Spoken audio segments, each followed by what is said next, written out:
Ada Nestia gak? Hadir. Baik. Assalamualaikum warahmatullahi wabarakatuh. Kami kelompok 3 yang mempresentasikan tentang tafsir Kafili Quran surat Al-Baqarah ayat 183 sampai 188. Yang pertama-tama makalahnya akan dipaparkan oleh Nadia Tasya. Baik, dalam tafsir Quran surat Al-24. A'udzubillahi minasyaitonirrajim. Bismillahirrahmanirrahim. Ya ayyuhalladzina kama kutiba 'alal ladzina min qablikum la'allakum tattaqun. Ayyaman ma'dudat. Faman kana minkum maridan aw 'ala safarin fa iddatun 'alal ladzina yutiquna. Sebentar deh. Yang presentasi sebentar. Kelompok 2 udah belum ya? Bukannya belum? Belum, Jel. Oh, belum. Kameda gimana? Apa kelompok? Kemarin itu nggak kuliah waktu kemarin saya nggak masuk? Enggak. Nggak presentasi? Enggak. Kakak saya nggak ngambil rahasia apa-apa gitu. Jadi kirain. Loh, saya nggak jawab ya kemarin itu ya? Nggak ada apa-apa. Jadi kita nggak tahu kan, kita juga nunggu aja akhirnya kemarin. Ya Allah. Jadi Sorry. Saya ngerasa udah jawab karena semester semuanya sudah jawab nih saya. Oh, nggak ada pamfilasi apa-apa, Kak. Sorry. Ya udah kalau gitu sekarang kelompok 2 berarti. Berarti kelompok 2 dulu Ya, Kak. kelompok 2 ya iya, Padahal maksud saya itu kan ya gunanya kalian sudah bikin makalah semua tuh kan ketika saya nggak bisa masuk kalian tetap presentasi, nanti tinggal ada pertanyaan apa yang belum dijawab berarti saya tinggal jawab gitu kan. Karena kemarin itu saya lagi ada rapat raker gitu. Jadi nggak bisa disambil gitu. Oke. Saya baru ngeh. Kemarin tanggal berapa ya? Kelompok 2. Iya, saya nggak kasih jawabannya ternyata ya. Ya Allah, sorry. Padahal semester semuanya yang semester 7 tadi sama yang biasanya habis 5C itu 5A. Itu juga ada jawabannya. Oh, ternyata 5C kelewat. Oke. Besok kalau misalnya saya nggak jawab itu presentasi saja terus ya. Oke, siap, Kak. Oke, ayo lanjut. Kelompok 2 mulai aja dari kelompok 2 sekarang. Kelompok 2 berarti.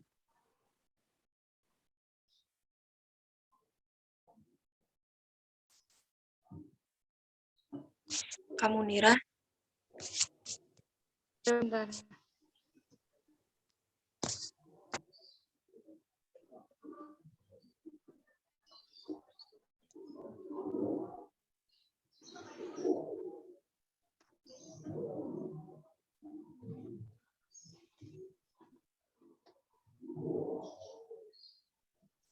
Bismillahirrahmanirrahim. Assalamualaikum warahmatullahi wabarakatuh.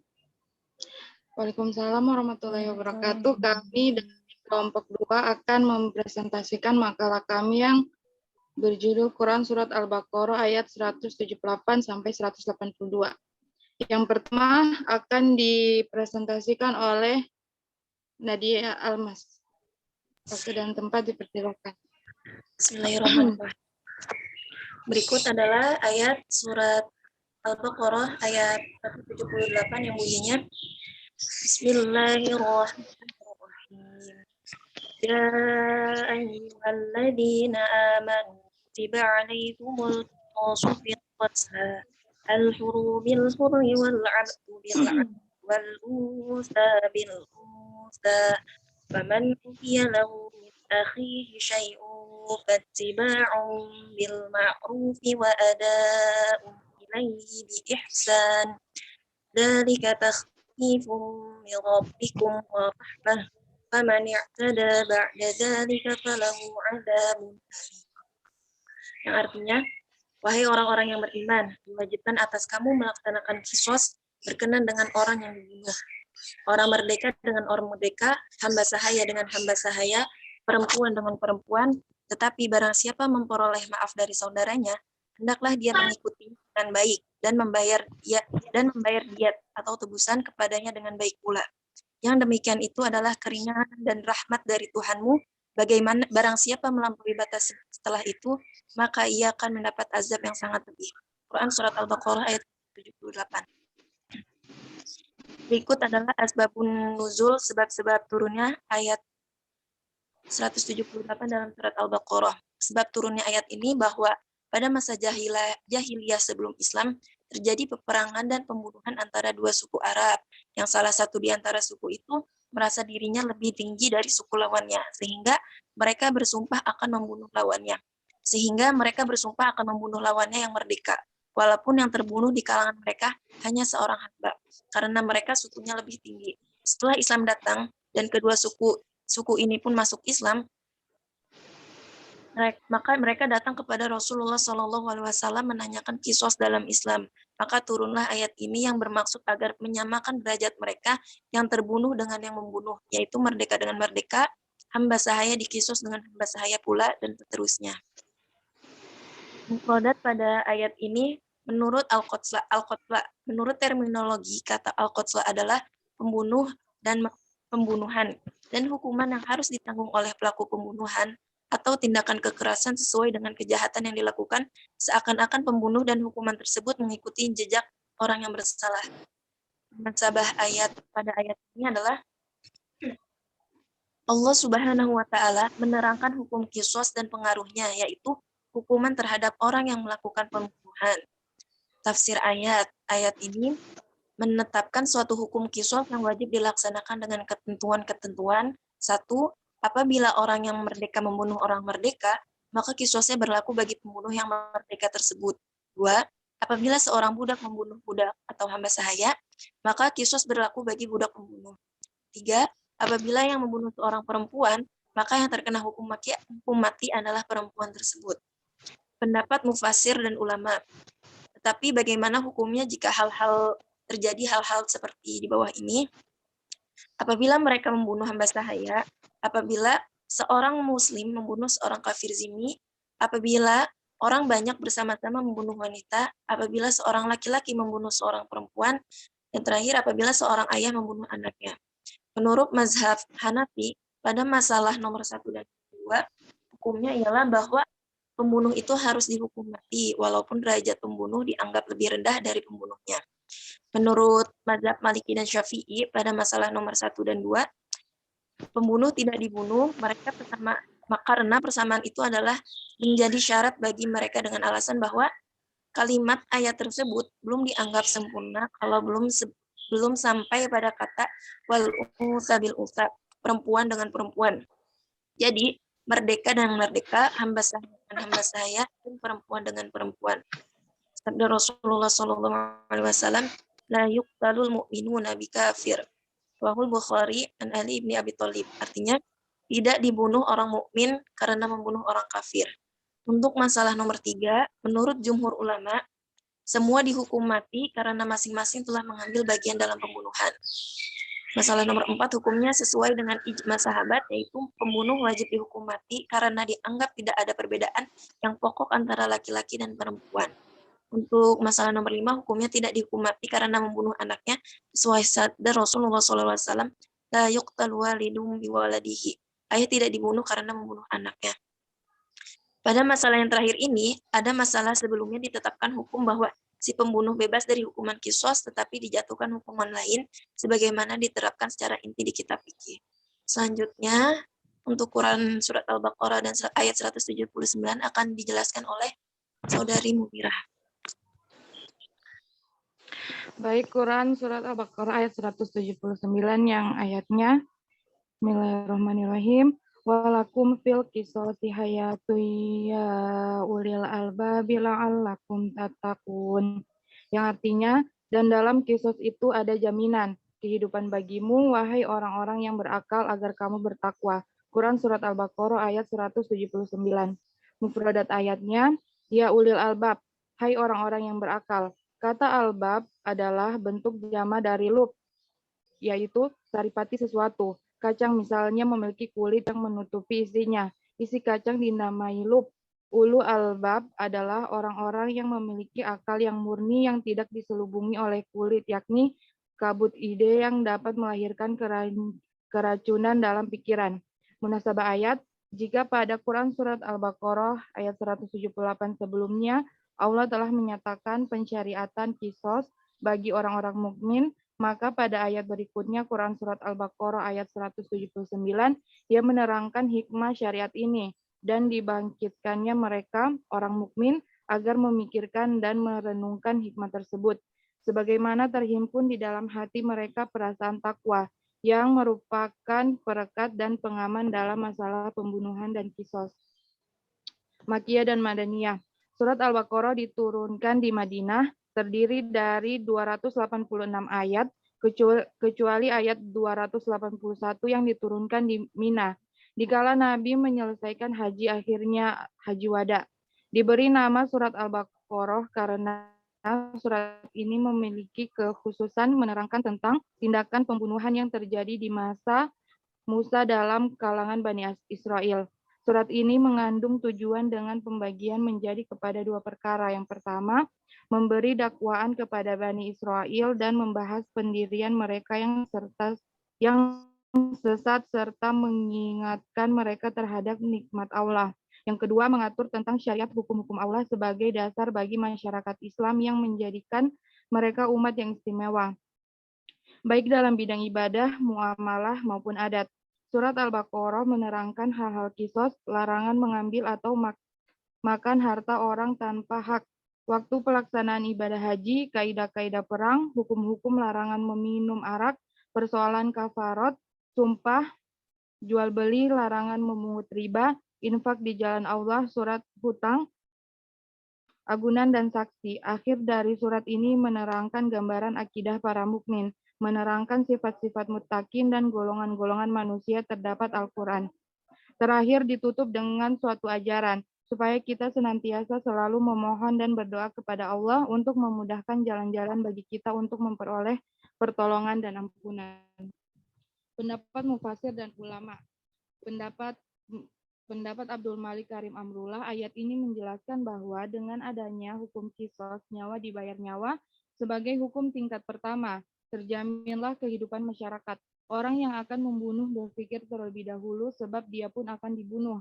Karena itu hiduplah orang dengan aman dan damai, dan dapatlah dibendung kekacauan dalam masyarakat karena yang kuat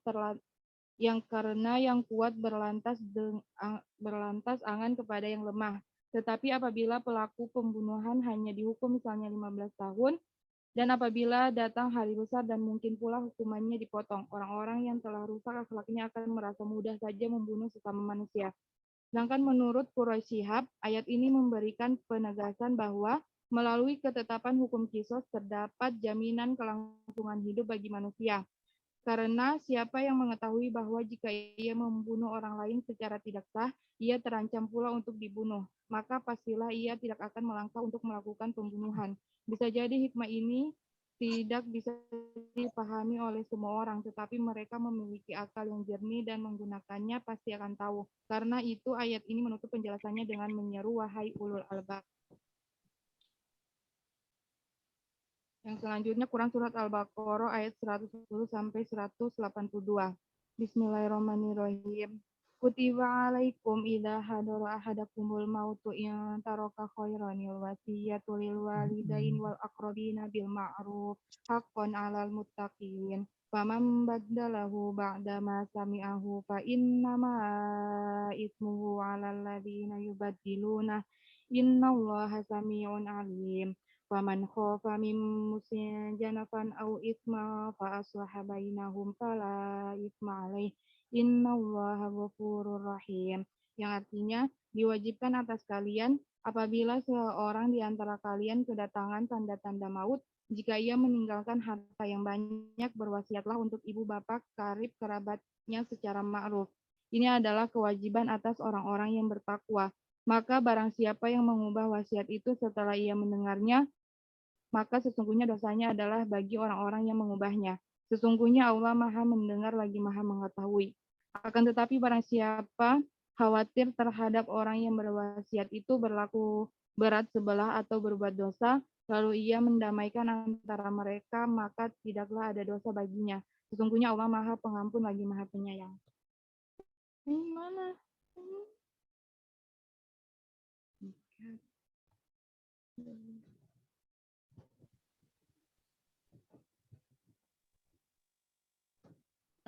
Selanjutnya mufradat ayat.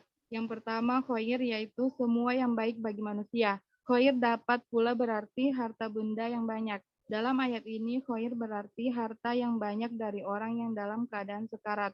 Harta yang diwasiatkan kepada tua dan yang ma'ruf.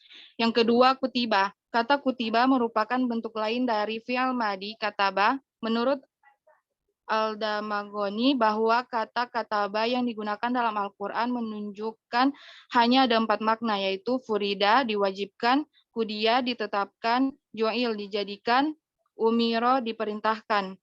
Adapun khusus pada Quran surat Al-Baqarah ayat 180, kata tersebut dimaknai sebagai furida, artinya diwajibkan, kepada orang yang kedatangan tanda-tanda kematian untuk berwasiat kepada ibu, bapak, dan kerabatnya dengan batas maksimal sepertiga. Meskipun selanjutnya terdapat perbedaan pendapat di kalangan para ulama atas dinasah dan tidaknya ayat tersebut. Yang ketiga wasiat. Wasiat berakar kata dari bahasa Arab waso yang berarti menyampaikan. Dengan kata lain, wasiat adalah harta yang diberikan pemiliknya kepada orang lain ketika si pemberi telah meninggal dunia. Selanjutnya asbabun nuzul, munasabah ayat dan tafsir. Asbabun nuzul, sebab turunnya ayat ini adalah kebiasaan masyarakat Arab jahiliyah mewasiatkan harta mereka kepada orang-orang yang jauh dengan tujuan kesombongan dan meninggalkan kerabat dekatnya dalam keadaan fakir dan miskin karena sebab permusuhan dan perselisihan. Oleh karena itu Allah menurunkan ayat ini untuk mengembalikan hak-hak sanak kerabat dengan yang telah diberikan kepada orang-orang yang jauh. Yang kedua munasabah ayat. Setelah pada ayat 178 sampai 179 menerangkan hukum kisos yang sangat erat hubungannya dengan kematian, maka pada ayat 180 sampai 182 Allah menerangkan pula hukum wasiat bagi setiap orang mukmin yang merasakan ajalnya sudah dekat. Adalah wajar jika ayat setelahnya membicarakan wasiat bagi seorang yang sudah diambang kematian. Ketiga, tafsir secara umum menurut bunyi ayat 180 ini, Allah mewajibkan berwasiat bagi orang yang beriman yang merasa bahwa ajalnya sudah dekat. Dengan datangnya tanda-tanda bahwa dia akan mati. Kewajiban berwasiat bagi orang-orang yang mempunyai harta agar sesudah mati dapat disisihkan sebagai harta yang akan diberikan kepada ibu bapak dan karib kerabatnya dengan baik. Selanjutnya akan dibacakan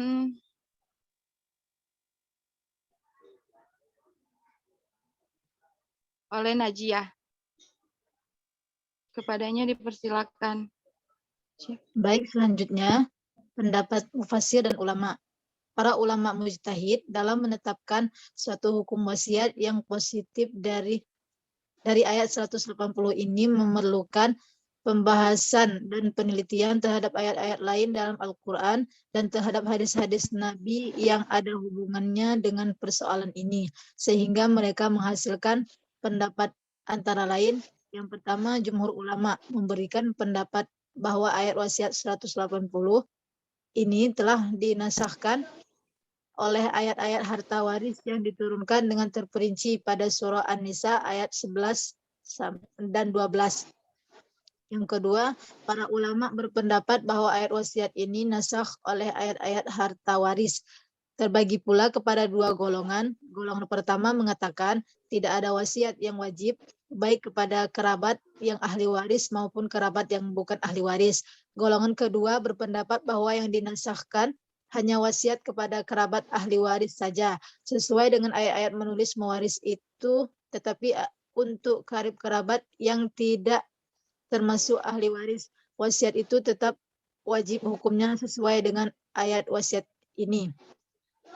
Menurut Abu Muslim al-Istahad, seseorang yang tidak mengakui adanya nasakh dalam ayat-ayat Al-Quran, dan Ibnu Jarir Al-Abari bahwa ayat wasiat 180 ini tidak dinasahkan oleh ayat-ayat mewaris dengan alasan antara lain. Tidak ada pertentangan antara ayat wasiat ini dengan ayat-ayat mewaris karena wasiat ini sifatnya pemberian dari Tuhan. Andai kata ada pertentangan antara ayat wasiat ini dengan ayat-ayat harta waris, maka dapat dikompromikan, yaitu ayat-ayat wasiat ini sifatnya umum, artinya wajib wasiat kepada setiap kerabat, baik ahli waris maupun bukan. Sedang ayat-ayat mewaris sifatnya khusus. Pada ayat 180 ini diterangkan lagi bahwa wasiat itu diberikan kalau harta yang akan ditinggalkan oleh yang berwasiat itu banyak. Para ulama yang memberi pendapat tentang beberapa banyak jumlah harta yang mengharuskan adanya wasiat, perincian pendapat para ulama ini dapat diketahui dalam kitab fikih. Tetapi bagaimanapun banyaknya dalil yang dikemukakan, pikiran yang sehat dapat mengambil kesimpulan bahwa harta yang ditinggalkan itu tentulah tidak sedikit, sebab wasiat tidak boleh melebihi sepertiga dari jumlah seluruh harta yang ditinggalkan. Setelah dikeluarkan lebih dahulu apa yang wajib dikeluarkan seperti utang-utang dan ongkos seperlunya untuk kepentingan penyelenggaraan jenazah. Ayat 182 ini memberikan penjelasan, yaitu kalau seseorang merasa khawatir bahwa orang yang berwasiat itu tidak berlaku adil dalam memberikan wasiatnya, maka tidak ada dosa baginya untuk menyuruh yang berwasiat agar berlaku adil dalam memberikan wasiatnya. Apabila seseorang mengetahui bahwa wasiat yang telah dibuat itu ternyata tidak adil, kemudian ia berusaha mendamaikan antara orang-orang yang menerima wasiat itu, sehingga terjadi perubahan-perubahan, maka hal itu tidaklah dianggap perubahan yang mengabitkan dosa, tetapi perubahan dari yang tidak adil kepada yang adil, yang disetujui oleh pihak yang menerima bagian dari wasiat itu. Udah, Mbak Munirah. Sekian presentasi dari kami. Selanjutnya sesi tanya jawab.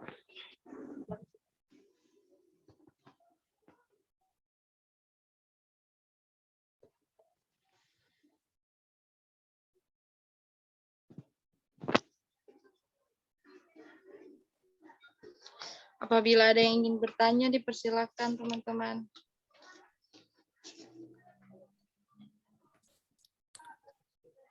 Bismillahirrahmanirrahim. Saya izin bertanya Iya. kepada pemakalah. Sebetulnya membuat wasiat dalam harta itu apakah ada batasannya? Misalnya diperbolehkan membuat wasiat jika hartanya mencapai sekian atau tidak dibatasi seperti itu. Iya, baik. Ya, terima kasih pemakalah. Iya, sama-sama. Selanjutnya, apakah masih ada lagi pertanyaan? Izin bertanya, pemakalah. Iya, Konita. Bismillahirrahmanirrahim. Saya Konita Maulidia, saya ingin bertanya. Tadi sempat ada pembahasan perihal ayah tidak dibunuh karena membunuh anaknya. Itu cukup menarik ya, boleh nggak saya minta dielaborasi konteksnya lebih dalam lagi? Terima kasih. Iya.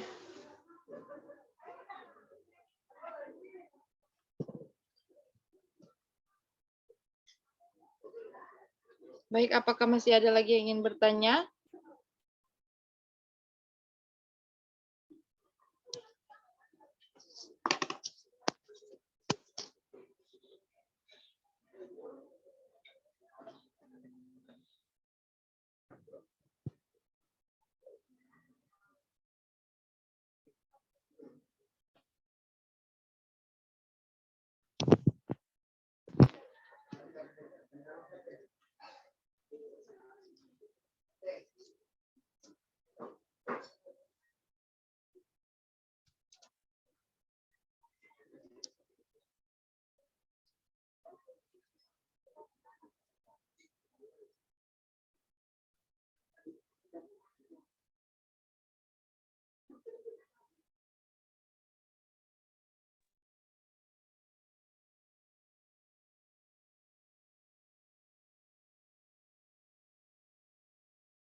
Ada yang tanya lagi?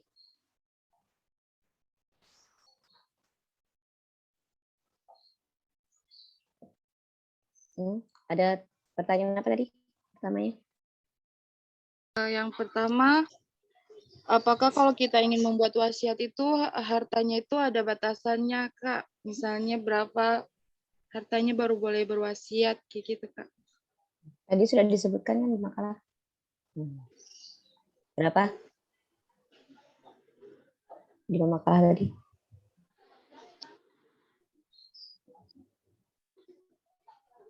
Berapa ya? Makalah lupa. Saya loh Mas tadi yang dengar. Kak. 1/3 harta warisan. 1/3 harta warisan. Tidak boleh lebih dari 1/3 harta warisan.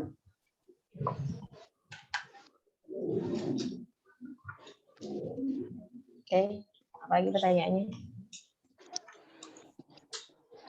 Pertanyaan yang kedua itu, kan yang ini Kak, tentang yang ayah, gimana tadi kan? Jadi kan ayah itu tidak dibunuh ketika dia membunuh anaknya. Terus? Jadi bisa dijelaskan secara konteksnya, Kak. Gitu nggak sih? Gimana yang tanya siapa tadi? Ha? Kok ditanya? Karena ditanyanya. Kenapa ayah membunuh anaknya nggak ada kena kisos gitu kan? Iya, Kak.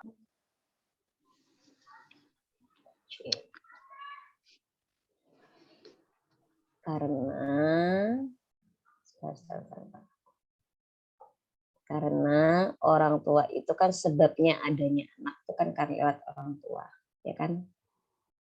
Nah, sehingga ketika orang tua itu membunuh anak, maka dia tidak dijatuhi kisos, tetapi dijatuhi gantinya adalah apa? Takzir.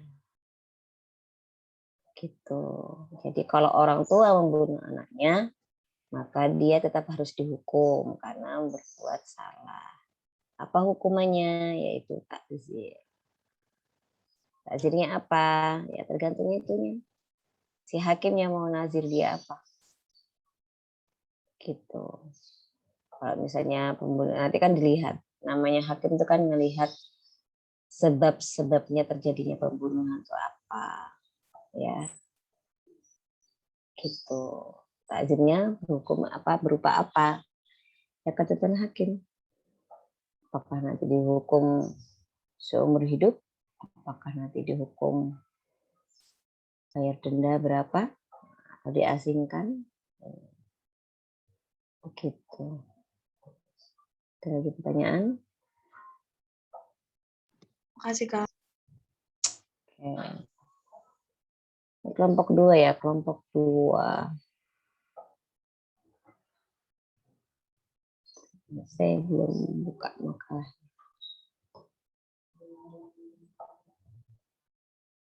5C.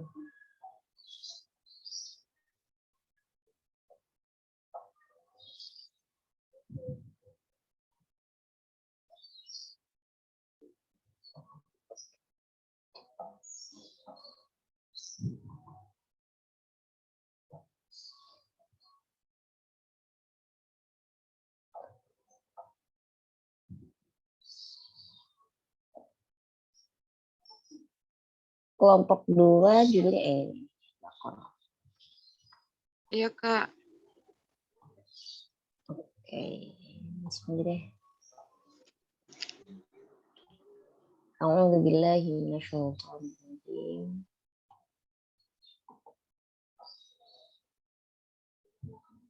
Al-Baqarah 178 ya?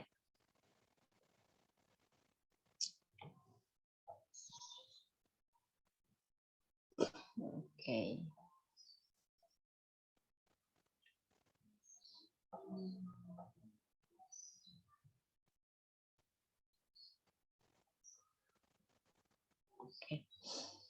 A'udzu billahi minasyaitonir rajim. Bismillahirrahmanirrahim.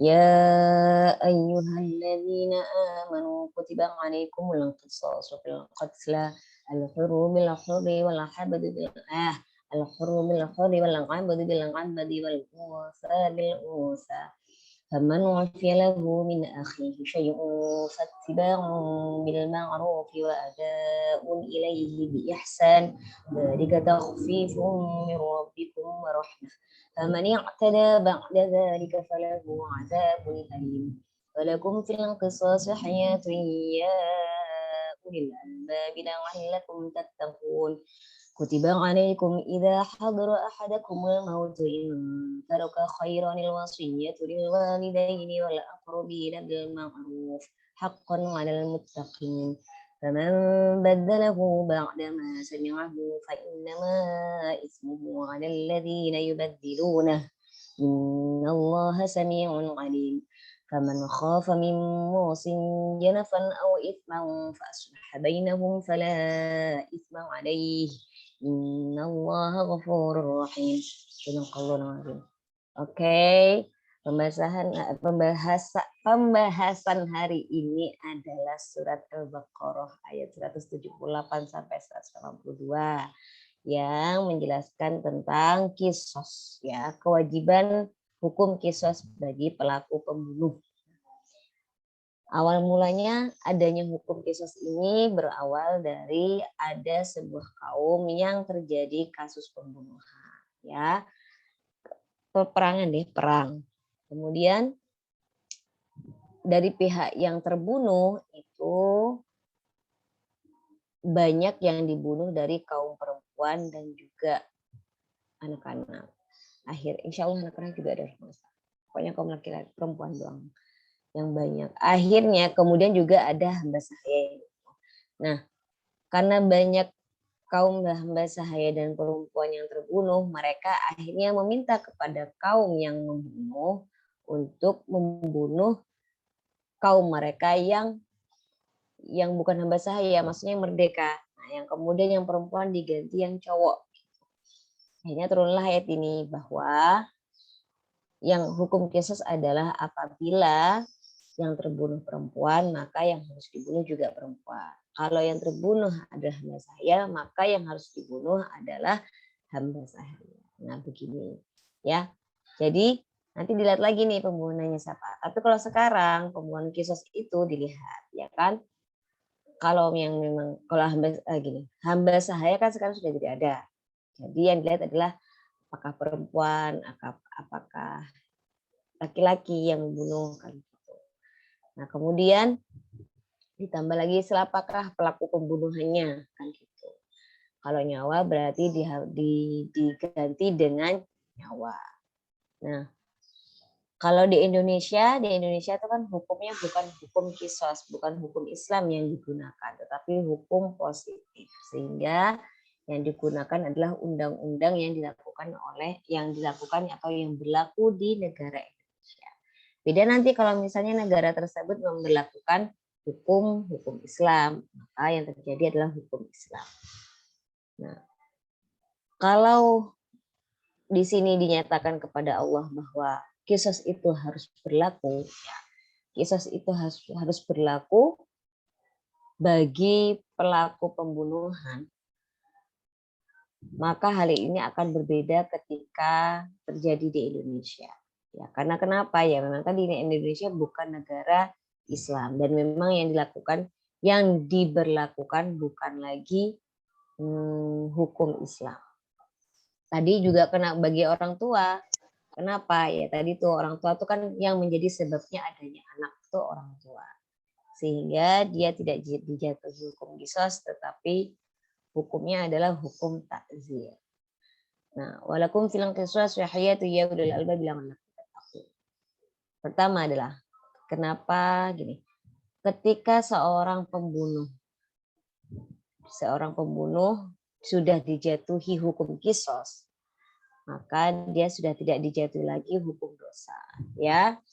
Karena hukum kisos itu sudah menutupi hukumannya dia ketika melakukan pembunuhan, ya.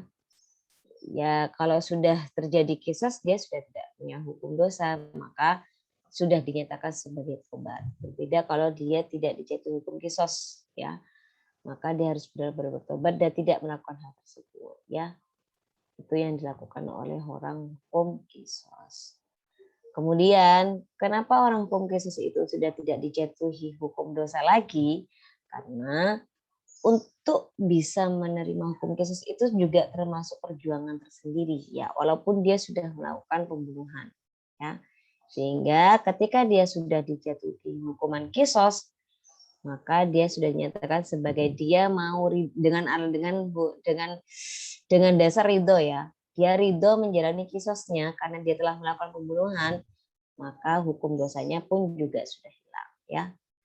Nah, sehingga maka ada lanjutannya, walaupun film qisas syahiyatu ya ulil albab bilang lakum tattaqun, ya kan. Bagi orang yang terkena hukum kisos itu diharapkan adalah agar kalian semua itu menjadi orang yang bertakwa, baik yang melakukan pembunuhan, ya. Bertakwa berarti sudah bertaubat dengan perbuatannya, sudah mengakui kesalahannya dan mau menerima hukumannya, hukum kisosnya. Nah, maka dia dinyatakan sebagai orang bertakwa. Begitu juga keluarga yang ditinggal terbunuh atau keluarga korban. Keluarga korban pun ketika dinyatakan dengan hukum kisos, misalnya nih terjadi namanya hukum kisos itu bisa diganti dengan hukum memberikan takhfif, itu memberikan pemaafan. Nah, tetapi apa? Dia harus bagaimana? Ketika dinyatakan hukum maaf, misalnya nih pihak yang menjadi korban memaafkan si pembunuh. Nah, bukan berarti dia lepas dari hukuman, tetapi dia harus membayar diat, ya, denda. Nah, dendanya apa? Kan itu juga dendanya harus diukur dengan harus setara dengan hukum kisos, tidak boleh melebihi. Jadi keluarganya pun, keluarga korban tidak boleh meminta hukum diat. Misalnya disepakati bahwa dia tidak jatuh hukum kisos, tapi hukum diat. Nah, diatnya pun juga tidak boleh melebihi dari hukum kisosnya, ya. Kalau melebihi, maka itu tidak diperbolehkan. Nah, ini juga di salah satu adalah dari pihak keluarga korban itu untuk dinyatakan sebagai orang yang bertakwa adalah ketika dia bisa menjalani hukumannya dengan baik. Ya, ketika dia meminta diat nggak boleh secara lebih, tapi harus mengikuti dengan hukum kisosnya. Diatnya berapa nih? Gitu. Nah, ketika dia bisa memaafkan, maka dia dinyatakan sebagai orang yang bertakwa. Ketika dia bisa menjalankan hukumannya dengan baik, dengan hukum syariat Islam dengan baik, maka dinyatakan sebagai orang yang bertakwa. Makanya hukum kisos itu atau bagi pelaku kriminal itu harus dihukum. Ya, harus dihukum. Tidak boleh lepas dari hukuman. Nah, begitu juga hakim. Nggak boleh namanya serta-merta ngasih hukuman sembarangan kepada orang yang melakukan pembunuhan. Nggak boleh begitu, nggak boleh merugikan si pembunuh juga, dan nggak boleh juga merugikan si pihak korban, ya. Begitu juga sebaliknya, nggak boleh terlalu nggak boleh terlalu merugikan sekali dari pihak pembunuh, dan juga tidak boleh merugikan si pihak yang korban. Makanya di hakim itu susah, harus adil. Nah, kalau nggak adil ya itu hukumannya berat. Sehingga menjadi seorang hakim pun juga harus kapankah Anda menjadikan seorang hakim yang takwa, yaitu menjalankan hukum dengan baik. Ya. Nah, setelah ngomongin masalah takwa, kemudian ada namanya kutiba alaikum idza hadara ahadakumul maut. Secara tertib mushafi, setelah ngomongin masalah kewajiban tentang kisos, dilanjutkan dengan kewajiban tentang memberikan hukum wasiat, mewajibkan memberikan wasiat kepada ahli waris. Jadi sebelumnya zaman dahulu kala, pada zaman jahiliyah, bagi orang-orang yang mempunyai harta, orang-orang kaya, itu ketika dia akan meninggal, ya kan, dia tahu dia akan meninggal, dia memberikan wasiatnya itu kepada orang-orang selain kerabatnya. Diberikan kepada orang jauh, kemudian diberikan dengan sombong. Yang diberi itu banyak sekali, bisanya adalah sampai bahkan seluruh hartanya diberikan kepada orang lain, bahkan jauh, bahkan bukan kerabatnya. Yang akhirnya turunlah ayat ini. Ya, dulu belum ada hukum waris, yang ada hukum masih wasiat. Kutiba alaikum idza hadara ahadakumul maut in taraka khairul wasiyah lil walidaini wal aqrabin, yaitu meninggalkan wasiat yang baik kepada bagi ahli warisnya. Siapa? Misalnya kalau anak berarti berikan kepada orang tuanya, ya kan? Kalau tidak berarti berikan kepada ahli warisnya, yaitu ahli kerabatnya yang dekat, yaitu dengan baik. Nah, hukum warisnya waktu itu hukum wasiatnya berapa? Tidak melebihi sepertiga harta warisan, ya. Nah, jadi dulu seperti itu, sebelum ada hukum waris itu memberikan hartanya adalah kepada ahli warisnya atau kerabatnya.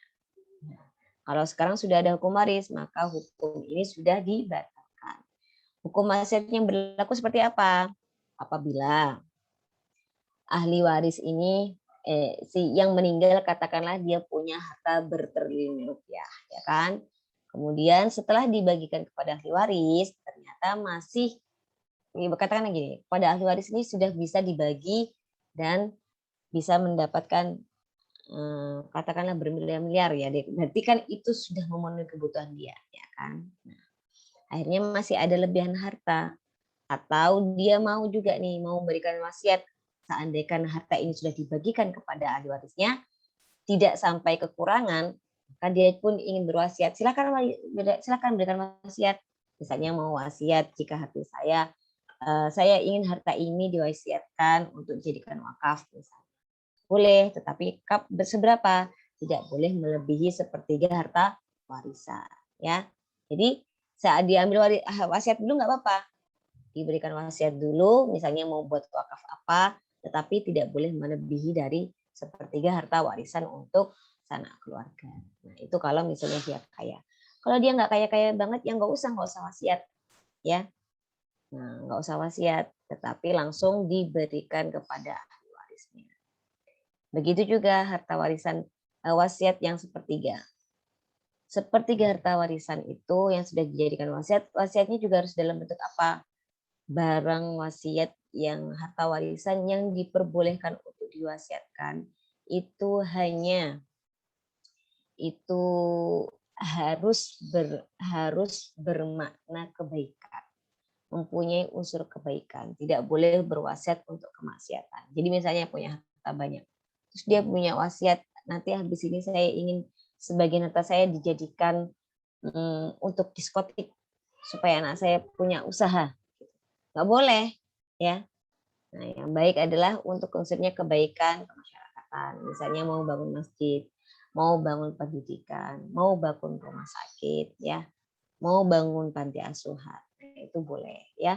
Kalau untuk kemaksiatan tidak diperbolehkan, maka hukumnya wasiatnya batal. Jadi wasiat apapun itu, kalau ternyata ada unsur kemaksiatan, ada unsur kemudorotan, maka hukumnya batal, tidak dibolehkan untuk dijalankan wasiatnya, ya. Jadi wasiat yang diperbolehkan adalah mempunyai unsur kebaikan. Nah, setelah itu, kalau sekarang sudah ada hukum waris, maka wasiat itu tidak dinomorsatukan, ya. Yang dinomorsatukan adalah hukum warisnya. Nah, ada lagi, habis walakum fil qisas hayatu ya udal albab bilang alakum tattaqun kutiba alaikum idza hadara ahadakum al-maut in taraka khairul wasiyati lil walidaini wal aqrabin bil ma'ruf. In taraka khairul wasiyati lil walidaini wal aqrabin bil ma'ruf haqqun lil muttaqin faman badalahu ba'da ma sami'ahu fa inna ma ithmuhu 'alal ladzina yubaddiluna inna Allaha sami'un 'alim. Begitu juga ahli waris atau siapapun yang mendengarkan wasiat tersebut, maka tidak boleh diganti. Nah, pada zamannya dulu fenomenanya adalah ketika mendengarkan wasiat, dia mau mengubah wasiat tersebut hanya untuk kepentingan pribadi. Nah, itu nggak boleh, ya. Sehingga barang siapa yang merubah wasiat, ya, ketika wasiat itu berlaku, begitu juga sekarang. Ketika ketika wasiat tersebut adalah wasiat kebaikan, kemudian juga tidak melebihi sepertiga harta warisan, kemudian ini wasiatnya itu emang berlaku dan sah, maka harus dikerjakan, tidak boleh disembunyikan, tidak boleh diganti wasiatnya, tidak boleh tidak dilaksanakan, ya. Nah, faman badalahu ba'da ma sami'ahu fa inna ma itsmuhu 'alal ladzina yubatiluna. Barang siapa yang merubah wasiat, maka dia mendapatkan hukum dosa, ya. Karena Allah itu maha mengetahui, ya. Allah mendengar. Nah, jadi kalau nanti sudah ada wasiat dan itu memang berlaku, maka harus dikerjakan. Selagi hukum wasiatnya memang sudah berlaku, ya. Tidak menyalahi hukum waris. Faman khafa min musin janafan aw isman fa aslaha bainahum fala isman alaihi innallaha ghafurur rahim. Nah, barang siapa yang takut setelah memberikan sebuah menjalankan wasiat dengan baik, nah maka tidak ada lagi namanya dosa. Sehingga katakanlah gini, nanti ada orang yang mencoba mengganti wasiat. Kemudian dia bertobat. Nah, kemudian menjalankan wasiat tersebut, maka dia menjadi orang yang mendapatkan, maksudnya dihapus dosanya sehingga wasiat itu kembali berlaku, ya. Maka dia tidak lagi melakukan kesalahan, dia tidak lagi berdosa, ya. Makanya sungguhnya Allah Maha Pengampun dan Maha Penyayang. Nah, di sini maksudnya Allah itu masih memberikan kesempatan bagi siapapun untuk menjalankan wasiat dengan baik, ya. Kalau melebihi dari apa yang ditentukan, kalau ternyata melebihi dari hukum wasiat, kalau ternyata menyalahi keluarganya, itu mendapatkan hukum dosa. Tapi kalau dia segera berwasiat, dia segera menjalankan dengan baik wasiatnya, dia tidak serta-merta tidak mengaturkan haknya, tidak mengambil haknya dengan baik dan mengerjakan wasiatnya dengan baik, maka dia mendapatkan pengampunan dari Allah dan dinyatakan sebagai orang yang bertobat, ya. Oke, ada lagi pertanyaan? Ini ngomongin masalah wasiat, ya. Jadi kalau wasiat itu memang selagi kalau kita masih bisa mempunyai wasiat baik, maka sebaiknya memberikan wasiat yang baik. Oke? Ada pertanyaan? Kalau tidak ada pertanyaan, saya langsung absen.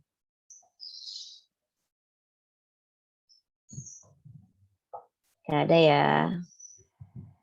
Saya langsung absen. Habis ini siapa dosennya? Bu Mamlu, Kak. Bu Mamlu. Ngajar apa beliau?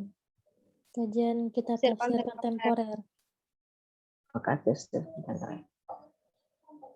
Oke.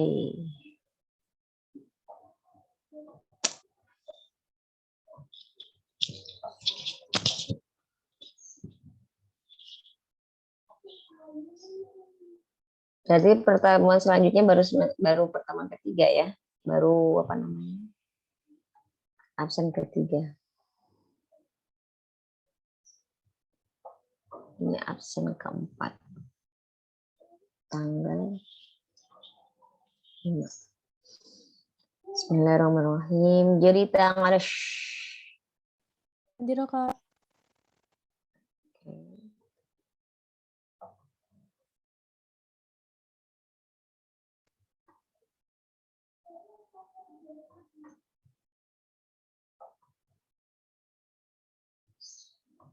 Jihan Sakho. Hadir, Kak. Oke, Kaisa. Hadir, Kak. Kamila. Kamila nggak ada. Karima. Hadir, Kak. Oke. Kemudian Khadijah. Hadir. Oke, Khairun Nisa. Nggak ada. Indonesia Kemudian keluar, Kak. Oh, sorry. Iya. Konita. Hadir, Kak. Kunia. Hadir, Kak. Latifah. Hadir, Kak. Luluil Maknun. Hadir, Kak. Maharani.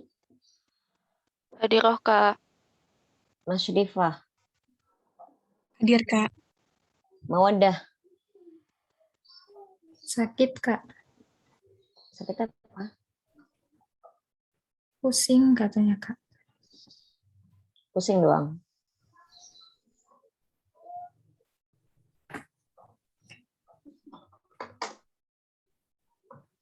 Atau pusing. Gimana, Jel? Ayo, pusing atau alfa atau nggak ada jaringan? Kepala sakit, Apalagi sedikit alasannya? mual Kepalanya katanya Kak. Wah, kenapa?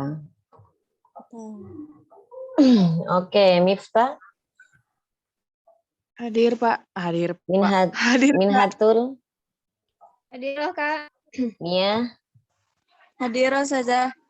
Muniroh, Hadir, Kak. Mutiah, Ada, Kak. Mutiara, Hadiroh, Kak. Nadia, Hadiroh, Kak. Nadia Tasha, Hadir, Kak. Nadira, Nadira keluar ada? Kak. Wah, Nadira keluar ya? Iya Nadira. Nadra. Kalau Nadra, Nadra keluar. Nadra ada Kak. Keluar Nadra, ada Nafa, Hadir, Kak.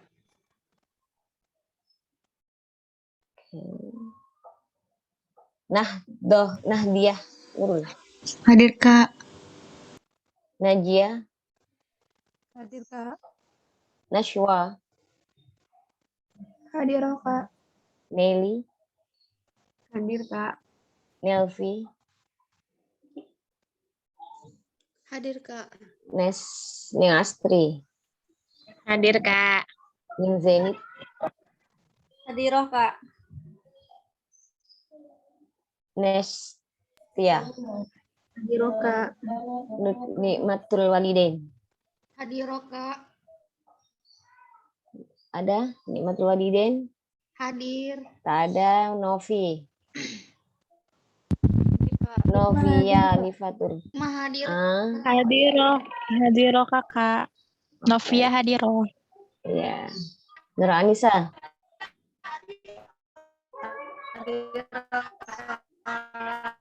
Oke. Udah ya semuanya? Nikmah hadir, Kak. Nikmah ada kak. Ya, ada. Sudah.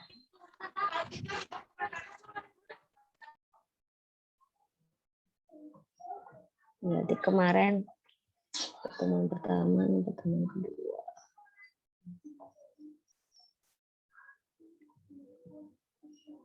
Sebentar ya. Tanggal 15/10.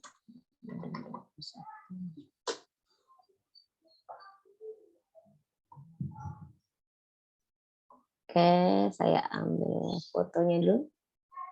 Ini absen pertama sampai 18. 1, 2, 3.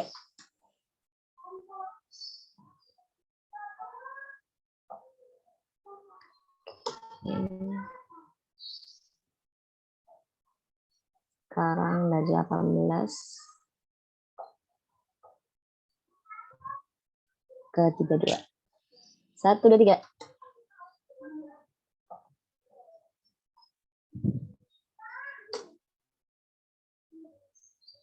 Oke, sekarang dari 32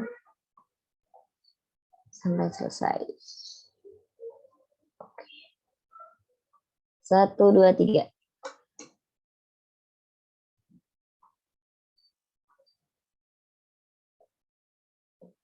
Teman kedua. Terima kasih teman-teman. Kalau nggak ada pertanyaan berarti saya tutup ya. Terima kasih kak. Gimana, Kak? Oke, Ya, semoga minggu depan kita bisa ketemu lagi ya. Nanti ingat kalau misalnya saya nggak bisa hadir, tetap presentasi ya. Iya kak. Siap kak. Oke, semoga kita semua dikasih kesehatan, dikasih Amin ya Allah. kemudahan, kasih kemudahan untuk menuntut ilmu, kemudahan untuk belajar, kemudahan untuk hafalin Quran, kasih kecerdasan, kasih kesehatan, ekonominya gampang, orang tuanya juga gampang jadi nafkah. Ya, cukup sekian. Wassalamualaikum warahmatullahi wabarakatuh. Waalaikumsalam warahmatullahi Pasti, Kak.